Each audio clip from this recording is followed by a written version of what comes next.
આમોદમાં પાંજરે પુરાયેલ મગર પાંજરું તોડી બહાર આવી ગયો હતો। આમોદ વન વિભાગની ગંભીર બેદરકારી સામે આવી છે।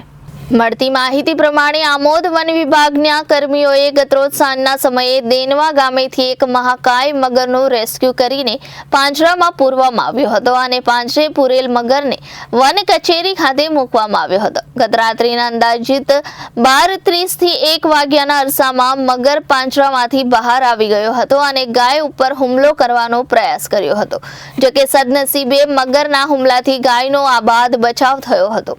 રાત્રિના સમયે મગર બહાર આવી જતા સ્થાનિક લોકોમાં રીતસરનો ફફડાટ ફેલાઈ ગયો હતો। સ્થાનિક લોકોએ વન કચેરીના કર્મી અનિલ ચાવડાને ફોન કરતા તેઓ તાત્કાલિક ઘટના સ્થળ ઉપર દોડી આવ્યા હતા અને ટેલિફોન એક્સચેન્જના ગેટ પાસેથી બારેજ અહેમત બાદ અંદાજિત 10 થી 12 ફૂટ જેટલી લંબાઈ ધરાવતા મહાકાય મગરનું સફળતાપૂર્વક રેસ્ક્યુ કરીને પુનઃ પાંજરે પૂરતા સ્થાનિકોએ રાહત અનુભવી હતી।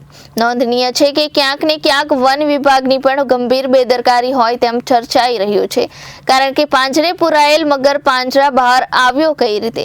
પાંજરું જોતા અનુમાન લગાવાઈ રહ્યું છે કે પાંજરાના ઉપરનો ભાગ કમજોર હોય, જેથી અંદર રહેલા મગરે બાચકા મારી બહાર આવવાનો રસ્તો બનાવી લીધો હતો। અત્રે ઉલ્લેખનીય છે કે રાત્રિના સમયે બનાવ બન્યો હોવાથી કહી શકાય કે એક મોટી હોનારત ટળી ગઈ હતી, કારણ કે જો દિવસ દરમિયાન આ મગર પાંજરામાંથી બહાર નીકળી ગયો હોત તો બિલકુલ વન કચેરીની બાજુમાં નાના બાળકો રમતા હોય છે। તદુપરાંત કચેરીની બહાર મુખ્ય માર્ગ આવેલ હોય, જ્યાંથી વાહનો તેમજ રાહદારીઓની સતત અવરજવર રહેતી હોય છે। જો દિવસે મગર પાંજરાની બહાર આવી ગયો હોત તો કોઈ બાળક અથવા રાહદારી ઉપર મગર હુમલો કરીને પોતાનો શિકાર બનાવત એ વાત નકારી શકાય તેમ નથી। જોકે રાત્રિનો સમય હોવાથી એવી કોઈ ઘટના બની ન હતી।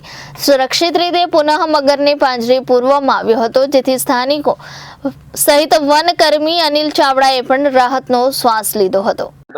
મારું નામ કાજી આફતાબ। આફતાબભાઈ, શું ઘટના બની હતી રાત્રે તમારી સાથે? રાતના સમય અહીં રહીને મેં મારા ફ્રેન્ડને છોડવા જતો હતો, તો બાઇક લઈને અહીંથી જતો હતો। અહીં અંધારા મેં મગર બેસેલો હતો, તો મને પૂંછડી મારી મગરે, તો મને મગરે પૂંછડી મારી તો મને ફેંકી દીધો અડફેટી મારીને। બીજું શું બન્યું હતું? બીજું એવું બનાવ બન્યો હતો કે અહીં જે ગાય હતી, ગાયની ઉપર મગરે હુમલો કર્યો તો જે મારા ફ્રેન્ડ લોકોને મેં બોલાવ્યા તો ગાયને એ લોકોએ અકાળી। પછી શું થયું હતું?